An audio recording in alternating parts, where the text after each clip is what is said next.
तो क्या मांग क्या है आपका? मांग मेरी यही है कि वक्फ बोर्ड को मिटा दिया जाए। वक्फ बोर्ड षड्यंत्र है, ये कोई कानून नहीं है।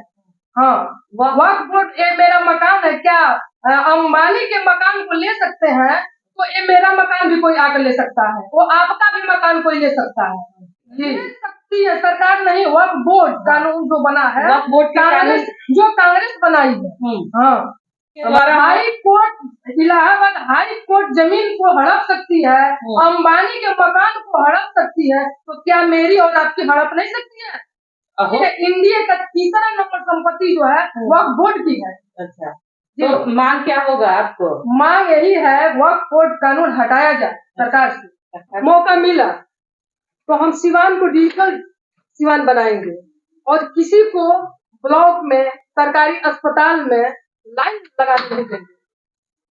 मैडम, अपने फेसबुक पेज के माध्यम से तमाम मुद्दों की आप बात करती हैं, इसको लेकर जनता को कैसे समझाइएगा? अब आप तो फेसबुक पेज मेरा है, डॉक्टर सुनीता मिश्रा आज की कदमनी पेज मेरा है, वहाँ जाकर जाइए और देखिए, केवल मुद्दे की बात होती है, केवल विकास की बात होती है। मोदी जी क्या विकास किए हैं और सिवान को क्या करना है, राज्य को क्या करना है और मेरे इंडिया को क्या करना है, देश के हित पे हम केवल बात करते हैं। मैडम, आपको चुनाव फील्ड में आने का मकसद क्या है, मोटो क्या है, मुद्दा क्या है? मकसद मेरा यही है कि जनता का सेवा करना, और गरीब और अमीर मेरे लिए दो ही जात है, गरीब और अमीर को दोनों आदमी का मैं सेवा करूंगी। ऑलरेडी पहले से मैं सेवा कर रही थी और आज भी हमको मौका मिलेगा तो करेंगे, और नहीं भी मिला तो पार्टी में रहेंगे और आगे भी करेंगे।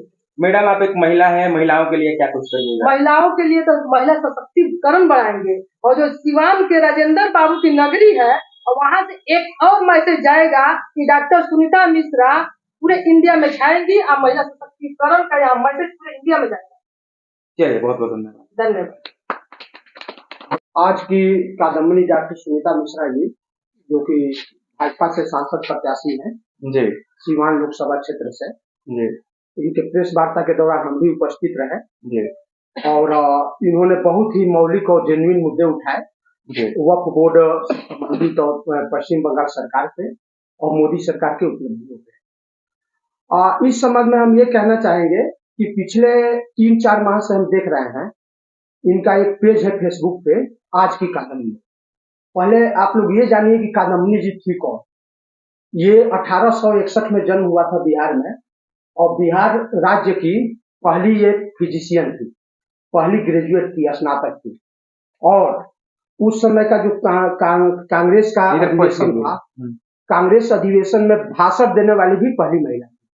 तो वो बहुत ही अभावों में गुजरने के बावजूद उन्होंने महिला सशक्तिकरण का नींव रखा बिहार में। इसीलिए डॉक्टर सुनीता मिश्रा जी को भी आज की कादम्बनी कहा जा रहा है, क्योंकि उन्हीं के तरह ये भी जमीन से उठ के और संघर्ष करके महिला सशक्तिकरण की एक पहचान बन रही हैं, अपनी आवाज उठा रही हैं, स्वास्थ्य के क्षेत्र में, शिक्षा के क्षेत्र में, रोजगार के क्षेत्र में, और हॉस्पिटल के माध्यम से जन सेवा भी कर रही हैं, और कम से कम पैसे में और बहुत लोगों को निःशुल्क भी इन्होंने इलाज किया है, ओपीडी और जनरल फिजिशियन और नॉर्मल डिलीवरी के भी क्षेत्र में। और ये एक वक्ता भी है, जिस तरह आज की कादम्बनी ने कांग्रेस के अधिवेशन में पहली बार भाषण दिया था, दमदार भाषण, वैसे ही डायरेक्ट सेलिंग इंडस्ट्री में इनको बिहार की शेरनी कहा जाता है, उसके हम गवाह रहे हैं। और इनके भाषण का जो है कंपनी के सीईओ से लेके एमडी तक सब लोहा मानते हैं। सबको मेरा नमस्कार। सबसे पहले मुद्दा तो आपका प्रेस कॉन्फ्रेंस करने का मकसद इनका ये था जी, और बड़ी खुशी हुई कि आज आप लोग आए और इन्होंने प्रेस कॉन्फ्रेंस की। इसी माध्यम से जनता तक इनकी आवाज जा रही है, और ये बंगाल मुद्दे पे बात की है, विकास के मुद्दे पे बात की है, मोदी जी के विषय में बात की है, भाजपा के ऊपर बात की है। और सब लोग ये जानते हैं कि डॉक्टर सुनीता मिश्रा आज की कादम्बनी एक पेज है इनका, उस पर जितनी भी समस्याएं होती है बिहार की और सिवान की नहीं होती है, ऑल इंडिया नेशनल लेवल की होती है। आप लोग ध्यान दिए होंगे, अगर इस पेज से जुड़े हैं तो आप लोग ध्यान दिए होंगे।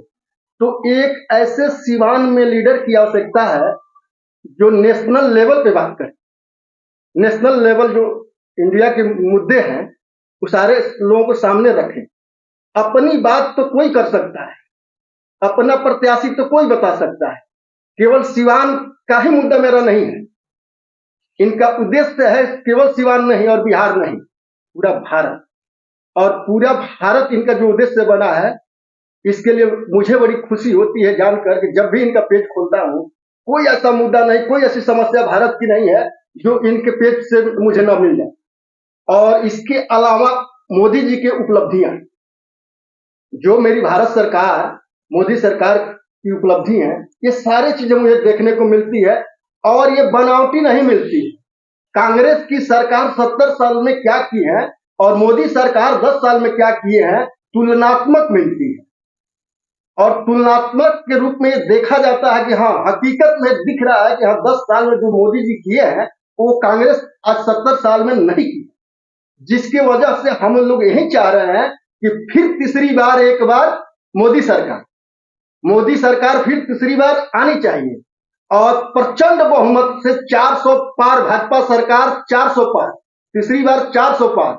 और इसके लिए हम ही लोगों को करना पड़ेगा, ये समस्या हमारी है कि हम कैसे करेंगे। तो भाजपा के हर कार्यकर्ता अपने दिलो दिमाग में बिठा ले कि हमें 400 पार करना है और सिवान के साथ साथ भारत को भी ऊपर लेके जाना है। और मैं बस यही कहना चाहूंगा आप लोगों के माध्यम से कि भाजपा को वोट दीजिए, मोदी जी के हाथों को मजबूत कीजिए और सिवान से भाजपा प्रत्याशी के रूप में अगर पार्टी ने मौका दी, मेरी पार्टी अगर मौका दी डॉक्टर सुनीता मिश्रा आज की कदमनी, तो मुझे बहुत उम्मीद नहीं, प्रचंड अपने आप पे विश्वास है कि ये एक ऐसा उभरता सितारा बन के निकलेंगी, ऐसी वीरांगना निकलेंगी जिसका जवाब नहीं होगा। पूरे भारत में कोई ऐसा कंस्टिट्यूएंसी नहीं होगा जो सिवान का जवाब दे सके। ये मुझे अपने आप पे भरोसा है और इनके कर्म पे भरोसा है। तो मैं यही चाहूंगा कि सिवान की जनता साथ दे। भाजपा सरकार, भाजपा की तरफ से अगर टिकट इनको मिल रहा है और मिलना चाहिए, ये सीट सिवान की सीट भाजपा की सीट थी और भाजपा की सीट होनी चाहिए और यहाँ से भाजपा प्रत्याशी होना चाहिए और भाजपा